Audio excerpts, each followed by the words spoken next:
This just happened last night, and it doesn't even feel real. I walked into a bar alone last night, already intoxicated, and just looking for something to do. I met some people, I ordered a gin and tonic. It was a good time. The entire evening, though, there was a man with a mustache sitting at a table by himself, leering at me. I wasn't dressed cute or anything, so I figured he must be on something, and I didn't pay attention to him, silently sitting there. Eventually, I'm all alone at the table, about to finish up my drink and leave, when I suddenly hear a voice next to me. "You're Morgan."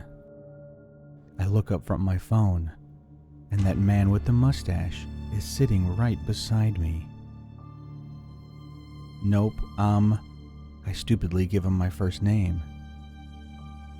Didn't matter though, because this man kept insisting that my name was Morgan.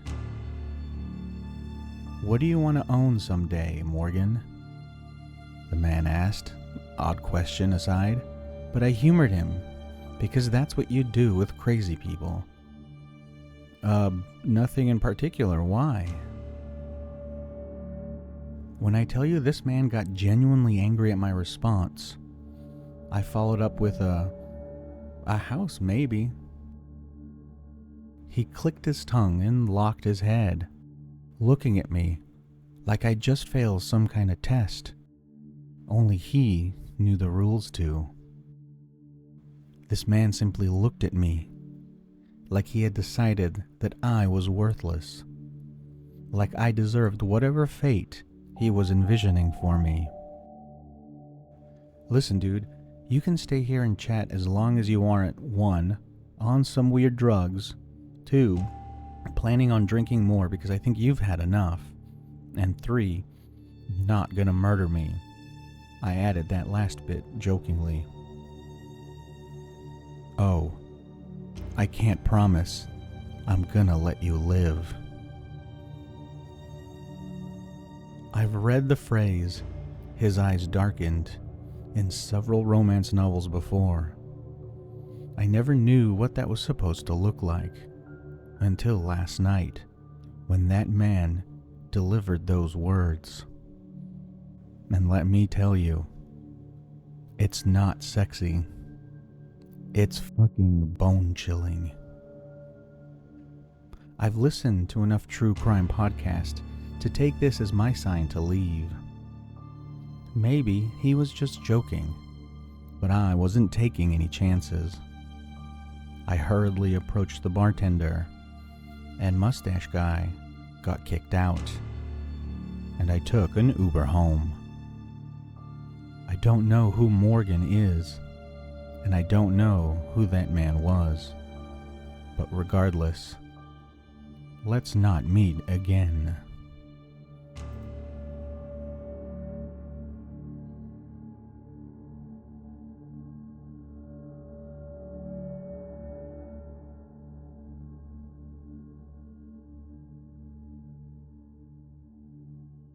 I was 17 years old and had just gotten my first car. One day, I drove my brother and myself to the dentist. While we were waiting in the lobby, I'd noticed someone had parked really badly right next to my car.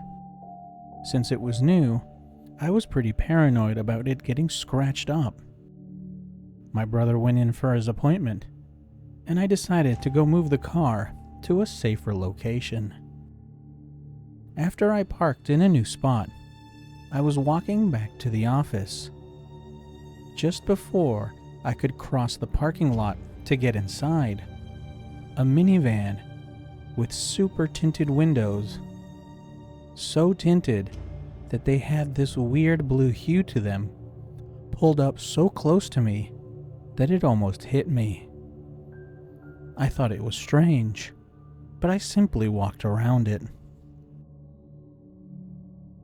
As I was heading to the door, I caught my reflection in the glass, and I noticed a man getting out of the van and starting to follow me. Now at first, I didn't think much of it and simply started walking a little faster. But then I noticed he started running towards me. That's when I realized, okay, this is actually happening. And I started running too.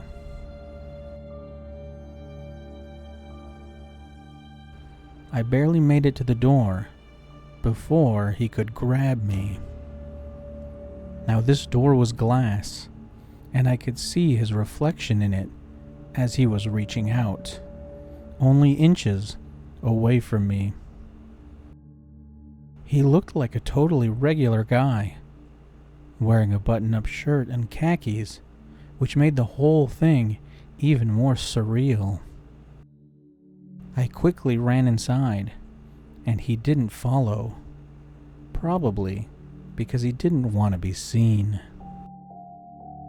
I was in shock, as well as in denial about what had just happened, because it all went down so quickly.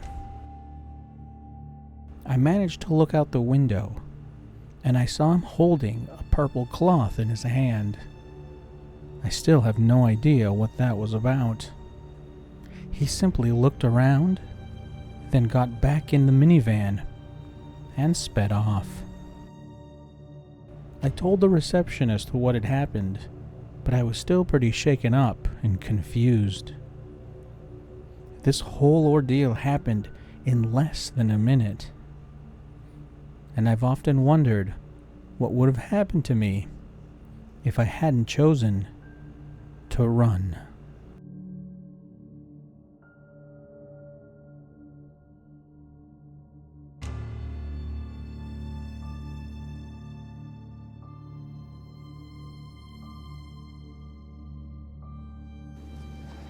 This happened back in 1996, in my hometown of about 100,000 people.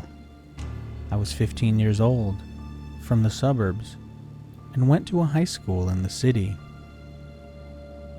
One day, I finished class, and for some reason, I decided to walk to the main bus station instead of just waiting at the nearest bus stop.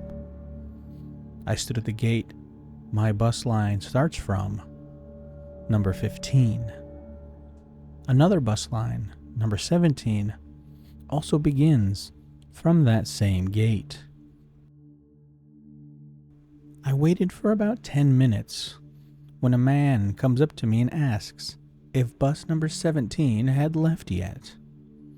I tell him yes, I'm sorry, you've just missed it. The man in question looked to be around 30 or 40 years old, and then introduced himself to me as Mark. He stretches out his hand for me to shake it. Now I don't want to be impolite, so I do, and introduce myself as Maya. Maya is not my real name. It was bizarre to me that a grown man is introducing himself to me at a bus station. I may have been 15 years old, but I knew better. He begins talking and asks if I finished school. I say yes. He asks me what school I go to. I lie. He asks if I'm going home. I tell him no, even though I am. He asks where I'm going. I tell him, to a friend's house. My bus pulls up shortly after, and I get on. Strangely, this man gets on as well. I know for a fact he'd asked me if number 17 had taken off. If he was originally planning on going on number 17, there was no reason for him to get on my bus. I sat down, and he sits down next to me. He asks me which year of high school I'm in. I lie and say that I'm a junior, when I'm actually a freshman. He says I look too young to be a junior. I respond that I hear that all the time. He inquires if I have a boyfriend. I tell him no, and he says that I should. I then ask him where he's going, and he simply says he's going home. I ask if he was planning on taking bus number 17. He says no, and tells me he lives at the very end of bus line number 15. This was odd, as I've never seen him on this bus line before. He asks me again if I'm on my way home, and remembering, I say no and tell him that I'm visiting a friend. Looking back, he knew I was lying. I was sure he believed me, and I really thought I had the situation under control. Instead, I should have walked up to the bus driver and told him what was going on. But I didn't, because I just wasn't scared enough, and I didn't want to make a scene out of nothing. There were plenty of people around, and while this was strange, I really did think at the time that he was just some harmless, lonely man. We get to my stop. I purposely miss it and get off at the next one, thinking that I'll fool him and then just walk home a bit longer. But to my surprise, he gets off as well. I ask him where he's going, and he tells me that he wants to walk me home. Again, I remind him that I'm not going home and that I'm visiting a friend, and he tells me that's fine, he'll walk me anyways. I tell him that he really doesn't need to, and in a stern, irritated voice, he tells me to shut up and walk. Now there's no one on the street, and we're the only two that got off the bus at that stop. So now I'm alone with this strange man who followed me from the bus station. I can't go home because I don't want him knowing where I live. And I start panicking. I don't know what to do, and I simply freeze and stand there in silence. In an instant, this man went from a weird but chatty and smiling person to telling me to shut up. And I went from feeling in control to knowing that I really fucked up. He puts his hand on my shoulder and tells me that he doesn't have much time, so we should get going. I want to tell him that he clearly does, but I don't want to anger him, so I simply nod. He tells me that if I'm good, I don't have to be scared of him. I lie and say that I'm not. He asks me if that means I plan on being good, and I reply yes. He forced me to repeat it a number of times. Yes, I will be good. Yes, I will be good. Yes, I will be good. We begin walking. I don't know where I was going.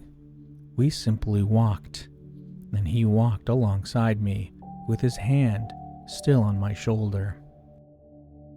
Now, I was never religious, but I remember praying that I wouldn't pass out, as my heart was beating faster and faster, and my breathing became more labored, and I was sure I was about to collapse and die. That's when I spotted an older man tending to his garden in the front of his house. And that's the last thing that I clearly remember.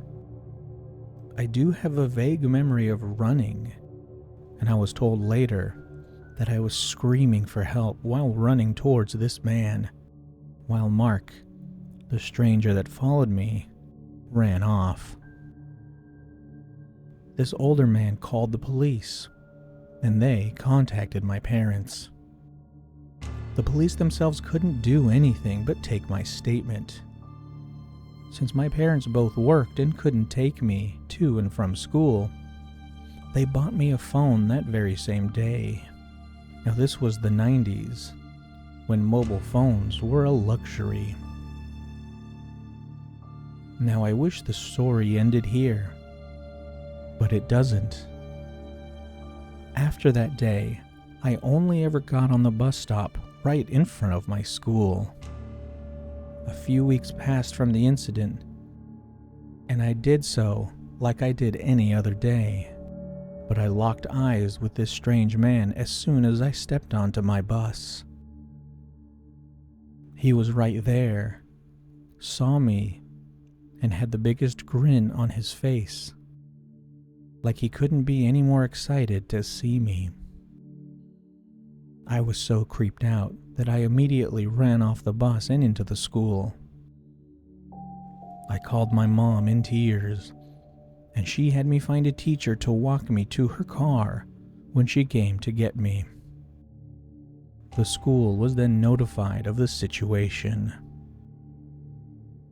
After that, he was spotted walking around the school several times, sometimes a few days in a row, but sometimes he wouldn't be seen for weeks at a time. For their part, the police were no help. They couldn't do anything until he actually hurt me, or showed up on school property, or found me at my home.